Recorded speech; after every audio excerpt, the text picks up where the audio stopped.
In 2328, apes are more intelligent than ever before because of the virus that humans created, which led to their downfall. The virus destroyed human intellect and their ability to speak, and the affected humans are now called echoes. As both species struggled for survival, an ape named Caesar rose up and sacrificed everything for his kind. Many generations later, a trio of young apes from the eagle clan ventures into a jungle in search of eagle nests. They want to steal eagle eggs for their bonding ceremony the next day, after which the newly hatched eagle will become their lifelong pet and companion. After climbing some steep ledges, the trio finally reaches an eagle's nest. To their disappointment, there are only 3 eggs. Noah, the leader, reminds them of the law that states they must leave 1 egg in the nest. Anna wants to take all 3, but Noah firmly stops her. Noah tells his friends, Anea and Suna, to each keep an egg since they are both older than him. Suna comforts Noah by saying they will raise the baby eagle together. However, Noah soon notices another large eagle's nest at the tip of a high, rocky cliff, giving him a sense of hope. He quickly runs toward the nest but reaches a dead end, facing a vast gap between the 2 ledges. Determined, he grabs a metal pipe, jumps off the cliff, and uses the pipe to hook himself to the opposite side, finally reaching the eagle's nest by stepping on some weak tree branches.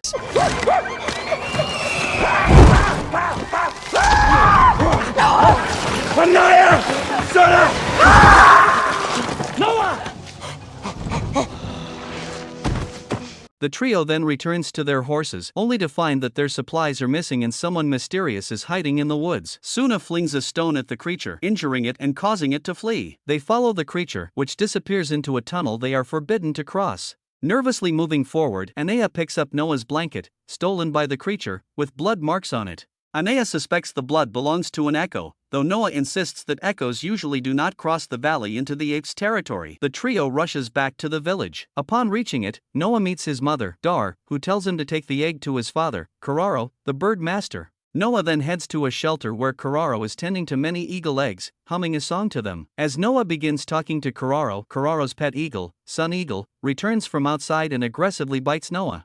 Kararo chuckles, explaining that Sun Eagle is more irritable because he's been working harder than usual to help with the fishing needed for the upcoming ceremony. However, Kararo notices a strange smell, prompting Noah to show him the blanket marked with the blood of an echo. Concerned, Kararo asks if Noah ventured into the Forbidden Valley beyond, but Noah denies it. Firmly trusting his son, Kararo informs the village elders about the echo, and they decide to send Oda to scare off these pests.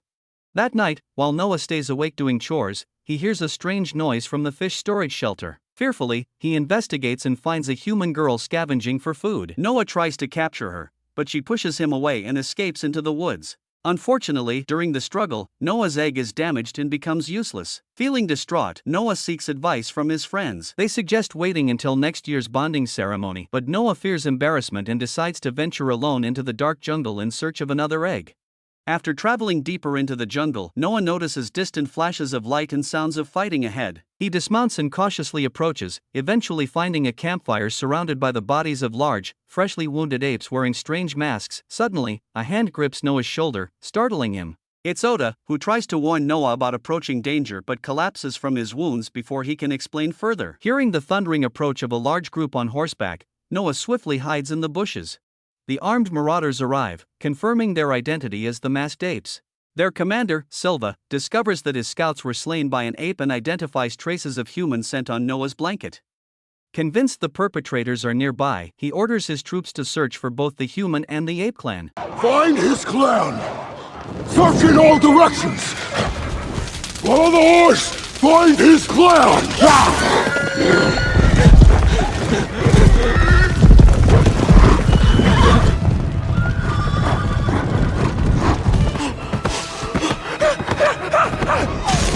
Round them up!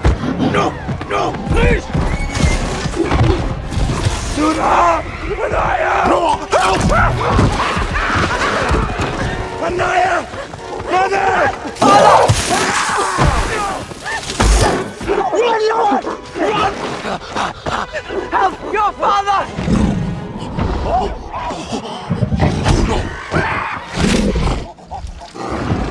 Find the human!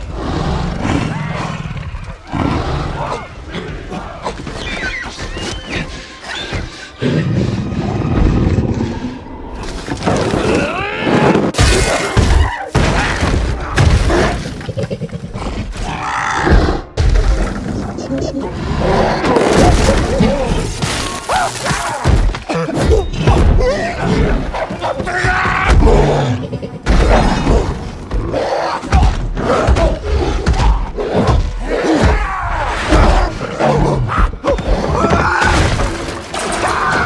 Caesar.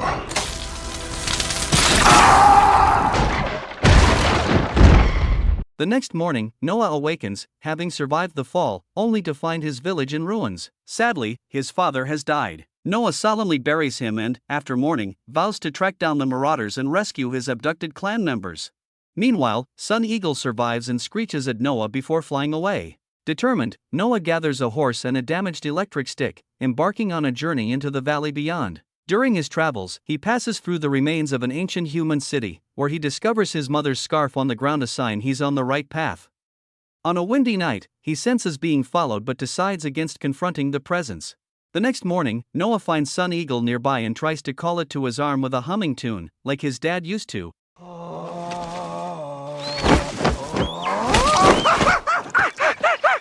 Soon after, Noah comes across a place where smoke rises from the ground. Thinking it might be the marauders, he investigates but can't locate the source. Suddenly, the ground collapses beneath him and he falls into a large underground tavern where a fire burns. A large orangutan ape picks up the electric stick and accuses Noah of being one of the masked marauders. Noah quickly explains that he's a victim of those who destroyed his village. The orangutan, named Rika, lowers his guard and reveals that his clan was also devastated by the marauders. Their leader, whose body is being cremated in the fire, was brutally slain. Rika survived by hiding, safeguarding their sacred duty to protect ancient books written by humans, something entirely new to Noah. Intrigued, Noah asks about the name Caesar, which the marauders chanted earlier. Rika explains that the marauders distort Caesar's teachings. Long ago, Caesar was a revered ape leader who taught the true essence of apehood and established laws that unified apes and forbade killing among them. Rika's clan remains faithful to these teachings, making them the genuine followers of Caesar. Apes, together, strong. We, the order of Caesar, follow his words. Apes built this as a refuge for humans. Perhaps here, humans were cared for, fed. Echo, they are scavengers. They were important to Caesar. Humans held significant meaning for Caesar, and Rika shares this reverence for them. As they ascend to the surface, they encounter the same human girl as before. Noah startles her away before Rika can communicate with her. Noah reveals that the girl has been following him since his village was attacked. Intrigued, Rika decides to join Noah on his journey in hopes of meeting the human girl. After traveling a while, they make camp for the night. Soon after, the hungry and shivering girl approaches. Rika names her Nova, using the same name they've given to all humans since Caesar's time. Rika shows kindness by offering Nova some fruits, which she eagerly accepts and starts eating. He then picks up Noah's mother's scarf to give to her for warmth. Curious about Caesar's deep concern for humans, Noah asks Rika why. Rika shares the legend that Caesar himself was once raised by humans. As the first elder of the apes, Caesar governed with integrity, ethics, and compassion. Caesar never had to share camp with this Nova.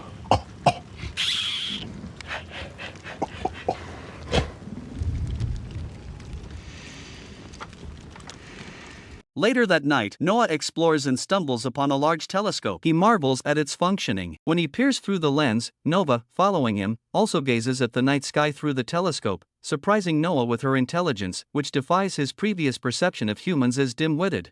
In the morning, Noah shares his discovery with Rika, speculating that Nova may be more intelligent than other humans he's encountered. He agrees to let Rika bring Nova along until they reach another human settlement. Nova rides with Rika on the horse as they continue their journey. Sometime later, they encounter a herd of zebras, but nearby, they spot a large group of wild humans, whom Noah refers to as Echo. Noah decides to leave Nova without a farewell and bids Rika farewell, wishing him luck in safeguarding the humans. Upon seeing Noah depart, Nova grows anxious. Soon after, a strange horn-like sound echoes, and a band of marauders ambushes and captures the humans.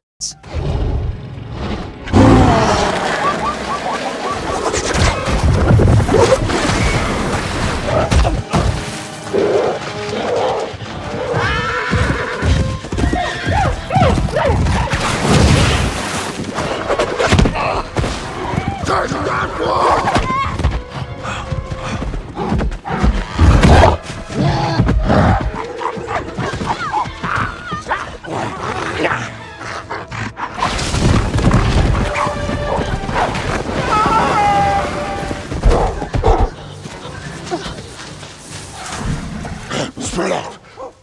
Lightning!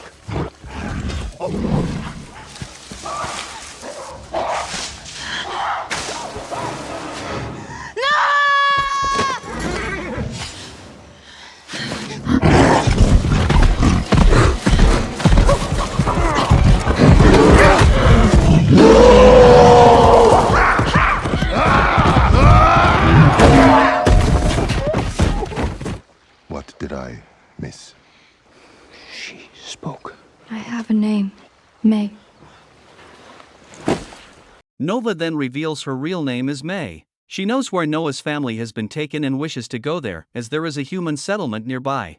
Feeling betrayed that May hid her ability to speak, Noah confronts her. May explains that her mother taught her silence for safety. Noah shows compassion by giving May his mother's scarf to keep her warm. That night, May watches as Noah repairs the broken electric staff he found earlier. The next day, they continue their journey and reach a bridge over a swift river. Midway across, they realize they are ambushed, as marauders block both ends of the bridge.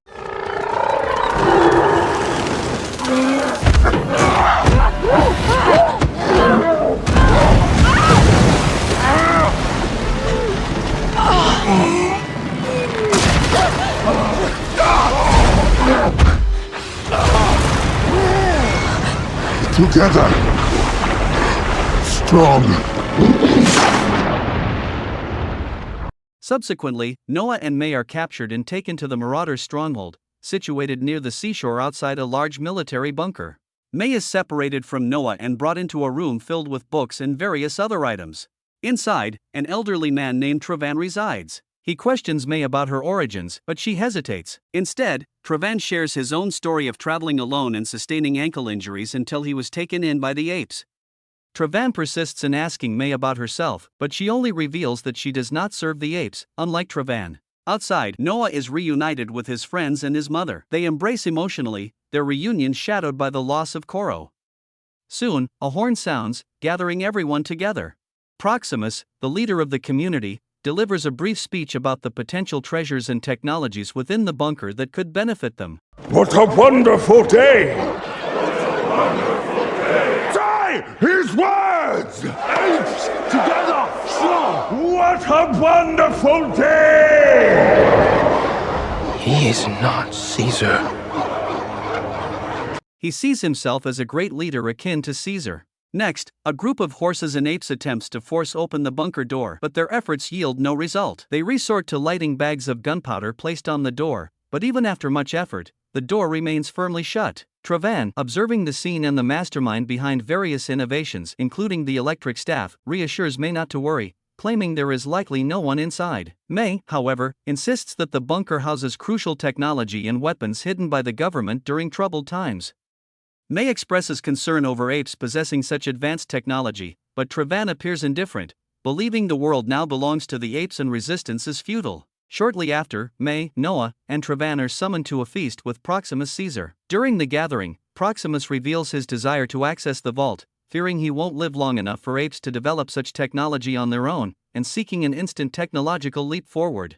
May insists it's impossible to open the vault, but Proximus catches her in a lie. He possesses a map taken from May's companions, who were killed by apes, showing they were headed to the same vault.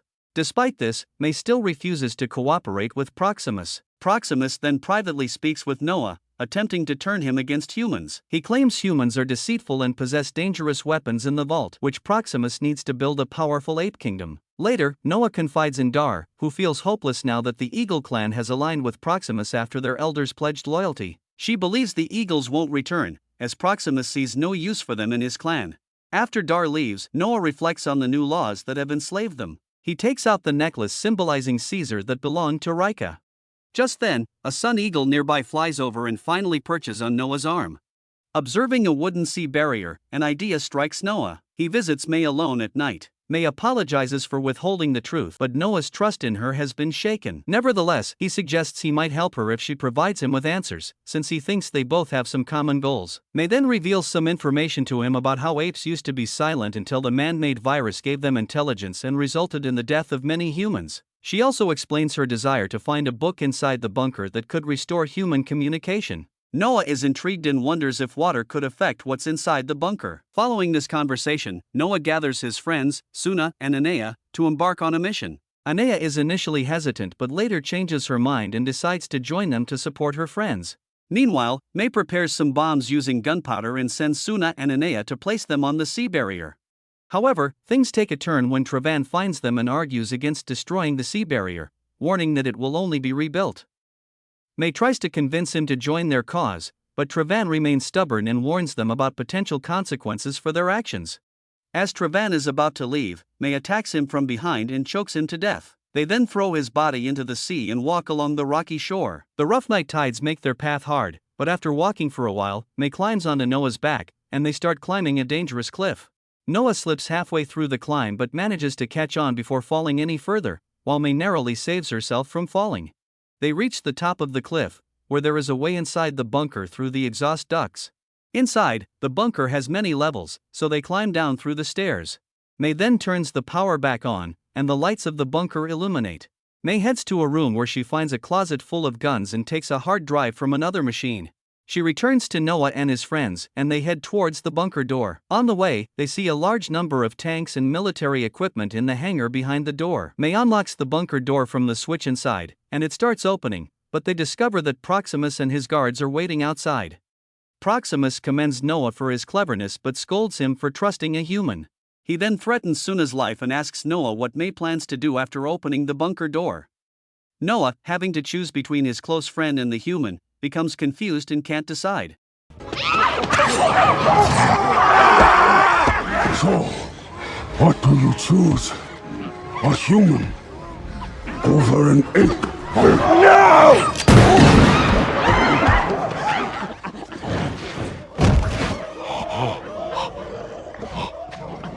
Hey! No! What have you done?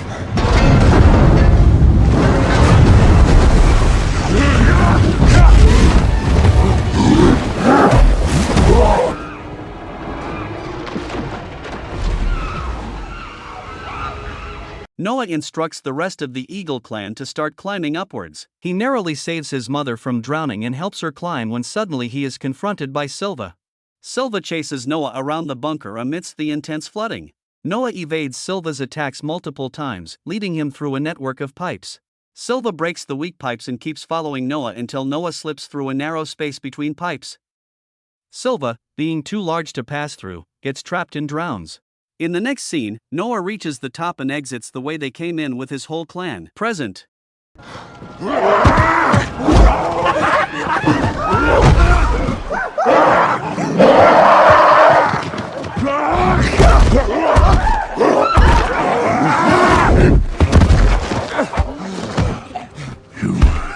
are going to stand so that you can bend for your king. Now stand! Stand now!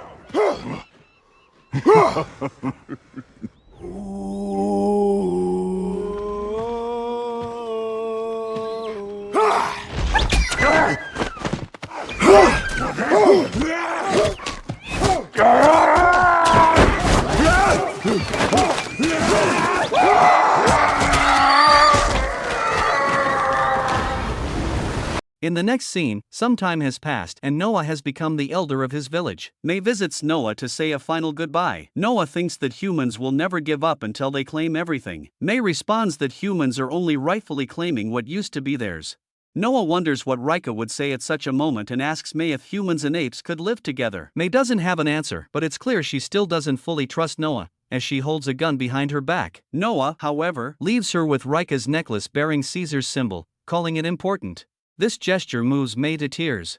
Sometime later, she reaches another bunker in which there are many other humans. A woman in a hazmat suit receives the hard drive from May. The hard drive, along with two others, activates large communication antennas outside, which start aligning with satellites. The communication services go online, and the people inside the base attempt to establish contact with other survivors. They succeed in receiving a reply from another military base in Indiana. The movie ends with Noah taking Suna to look at the night sky through the telescope, while May and Noah stare into the sky with hope in their eyes.